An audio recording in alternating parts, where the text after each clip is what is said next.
Estamos vivendo os mais tenebrosos dias da nossa história. A tragédia do coronavírus expôs à luz do sol uma verdade inquestionável. O que sustenta o capitalismo não é o capital. Somos nós, os trabalhadores. Está nas nossas mãos, nas mãos dos trabalhadores, a tarefa de construir esse novo mundo que vem aí. Como brasileiro, tenho a certeza que sairemos dessa tragédia para um mundo melhor, para um Brasil melhor. 1º de maio, Dia Internacional dos Trabalhadores e Trabalhadoras. A data ainda é o principal marco mundial de luta da classe trabalhadora, um dia dedicado à memória das lutas passadas para fortalecer as lutas do presente. Com certeza, no momento atual, marca a pior crise que os trabalhadores já enfrentaram, com desafios enormes. Por isso, o 1º de maio é sim o momento de resgatar trajetórias de lutas, buscando nela o aprendizado, a energia, os valores e princípios que fortaleçam a esperança em superar a crise e construir uma sociedade realmente democrática, na qual a classe trabalhadora tenha vez e voz. E é sobre essa data, sobre essas lutas e conquistas dos trabalhadores que iremos tratar agora no podcast da Rádio NF. Podcast da Rádio NF, política, sindicalismo e movimentos sociais. Vamos bater um papo com o Aparecido Donizete da Silva, ele que é secretário adjunto da Secretaria-Geral da Central Única dos Trabalhadores. Donizete, obrigada pela sua participação aqui no podcast da Rádio NF. Vamos começar? Bom, diante do cenário atual do Brasil, temos algo a comemorar nesse Dia do Trabalhador? Não temos. Infelizmente, já há alguns anos que nós não temos muito o que comemorar nesse dia. Eu imagino, eu venho falando que esse dia 1º de maio seria um dia de reflexão para os trabalhadores e as trabalhadoras. Para a gente fazer uma leitura de quanto que nós tivemos de aumento do salário mínimo ao longo desses 2-3 anos, qual o nosso aumento real que nós tivemos, como está o desemprego da classe trabalhadora.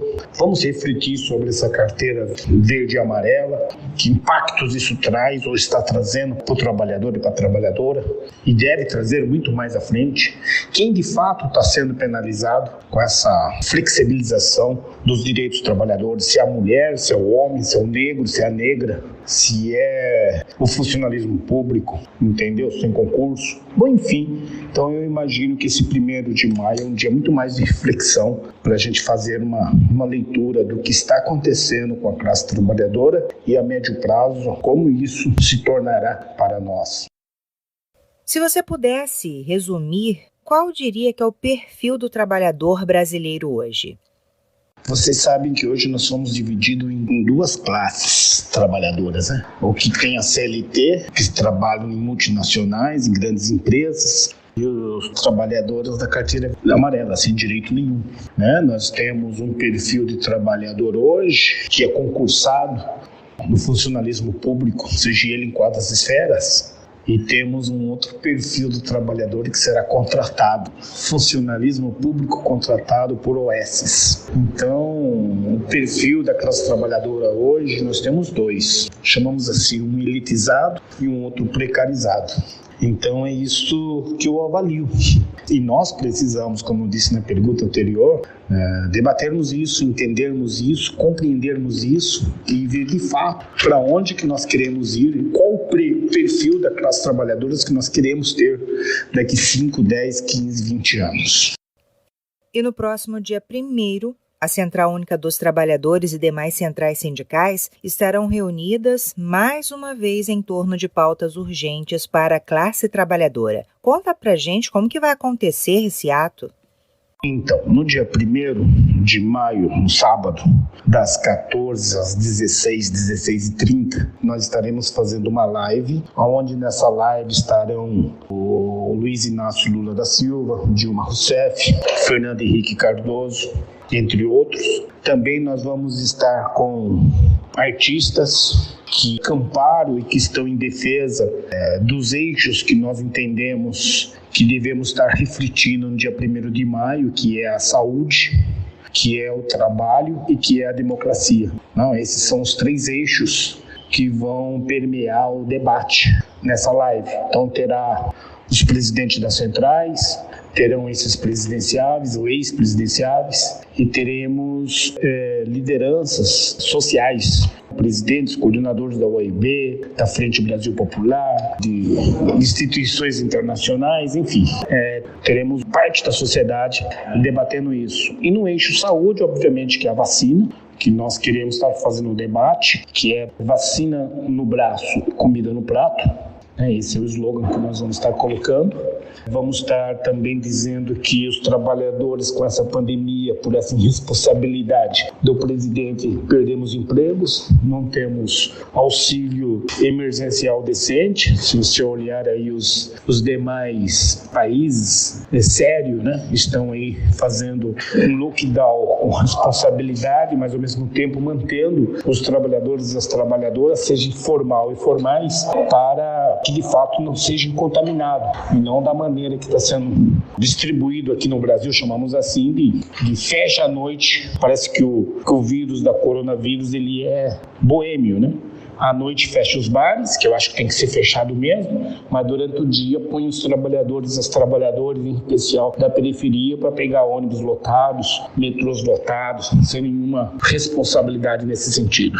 No tocante ao emprego, eu já disse na pergunta anterior, que a gente precisa ter geração de emprego. Quer dizer, imagine quando eu terminar essa pandemia, como nós trabalhadores estaremos com esse universo gigantesco de desempregados. E por outro lado, a democracia, porque um país sério, como ele pretende, ele tem que ter os 3 pilares fortalecidos, que é o Estado, os trabalhadores e os empregadores. Infelizmente, o que está acontecendo é uma destruição do movimento sindical, seja ele do ponto de vista financeiro, seja ele do ponto de vista político, seja ele do ponto de vista representativo, política essa adotada por esse governo. Então, nesse 1º de maio, a gente vai estar junto aos trabalhadores, trabalhando nesses eixos e pedindo, né, já conversando, que os artistas que estarão neste 1º de maio, falando da importância desses 3 eixos que estará acontecendo conosco no dia 1º de maio.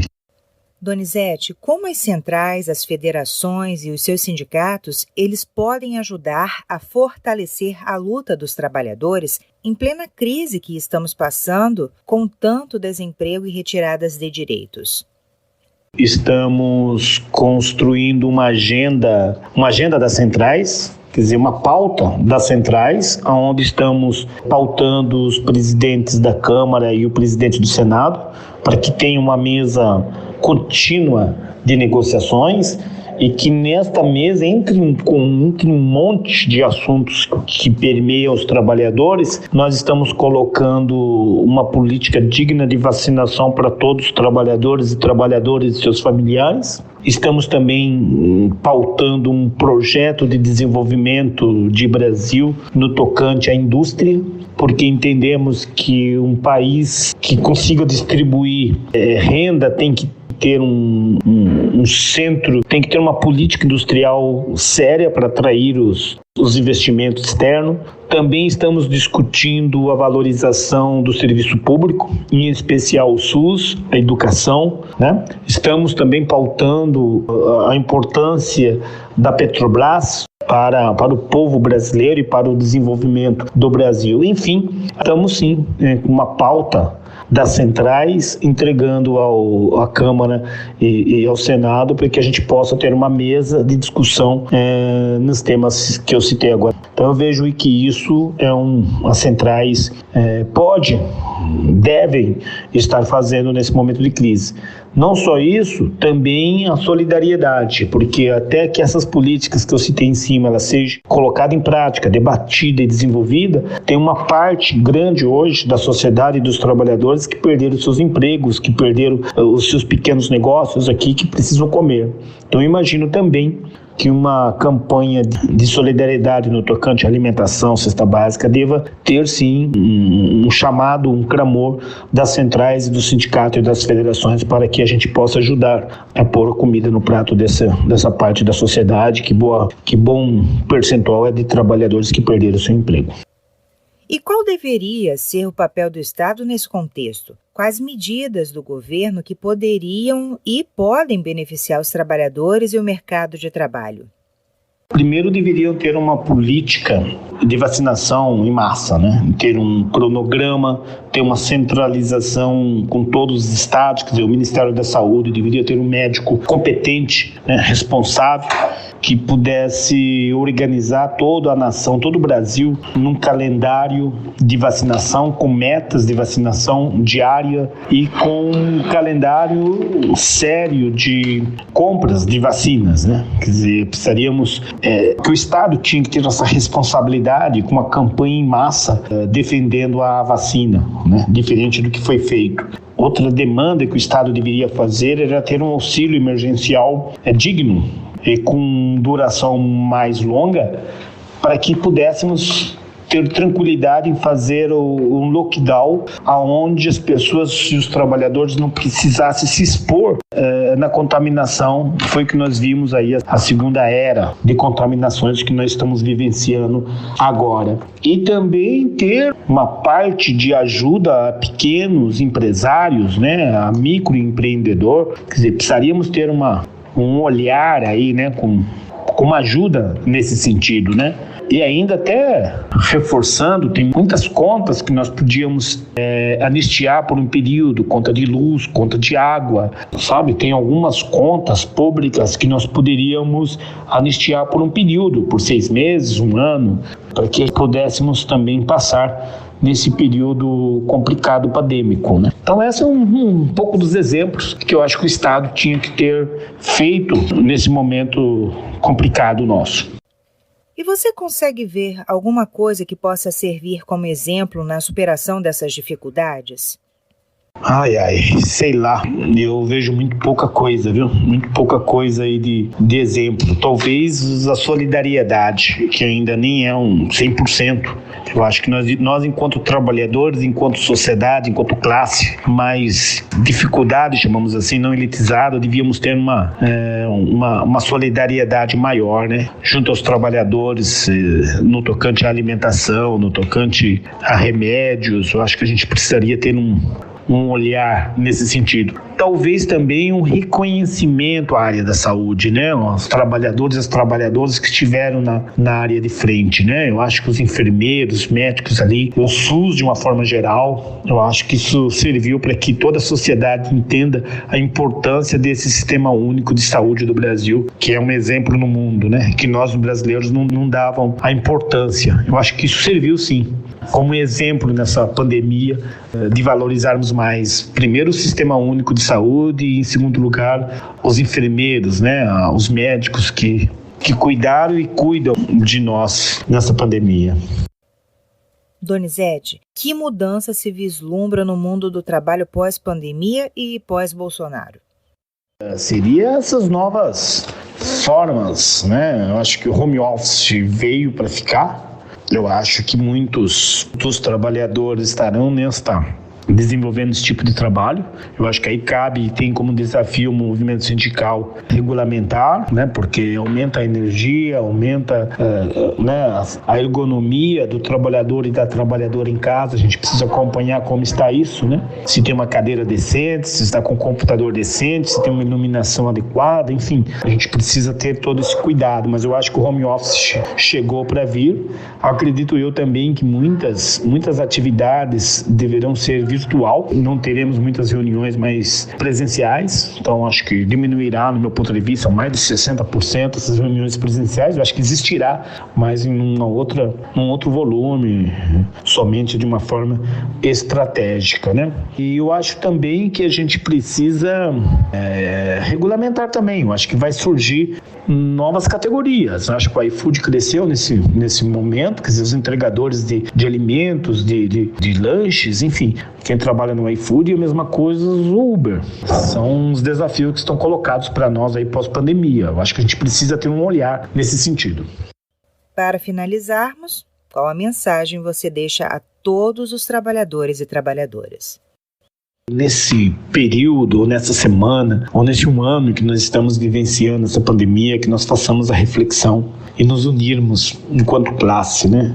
Então a gente precisa ter representação no Senado, na Câmara de Deputados estaduais, federais. Então ter uma seriedade maior no momento de nós elegermos um presidente da República, que tenhamos todos esses espaços que eu estou colocando, em especial o Senado e a Câmara de Deputados federais, que tenha representação dos trabalhadores e da periferia, né? E, no meu ponto de vista, a Câmara de Deputados Federais e a Câmara do Senado não representa a classe trabalhadora e não representa as pessoas que moram na periferia. Eu acho que a gente precisaria fazer uma avaliação melhor nesse sentido, e acho que a mensagem que eu coloco é: a gente precisa estar sempre pronto para as dificuldades. Quer dizer, jamais o mundo ou nós pensaríamos que íamos viver uma pandemia, mesmo sabendo que ela existe, que já tivemos no passado, estamos vivendo uma e terão outras, mas a gente nunca se sente preparado para esse fim. Então eu acho que nós, trabalhadores de sociedades e moradores de periferias ou da classe mais oprimida, deveríamos ter esse olhar, sabe? Ter mais representantes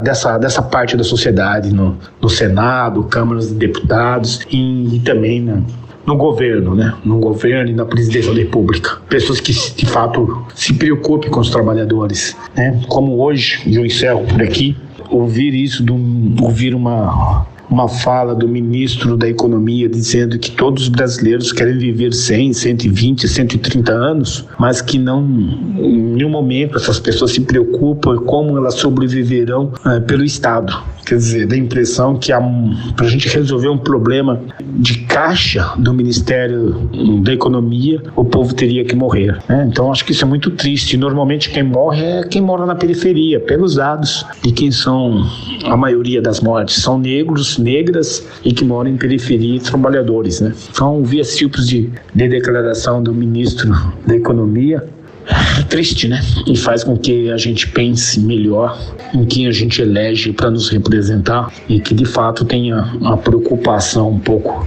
com nossos trabalhadores. Então, um forte abraço a todos, uma ótima semana de reflexão do Dia dos Trabalhadores e Trabalhadoras. Um abraço. Aparecido Donizete da Silva, mais uma vez, obrigada pela sua participação aqui no podcast da Rádio NF e até uma próxima. Espero que a tragédia do coronavírus seja a parteira do verdadeiro mundo novo que sonhamos. Viva o povo trabalhador! Viva o 1º de maio!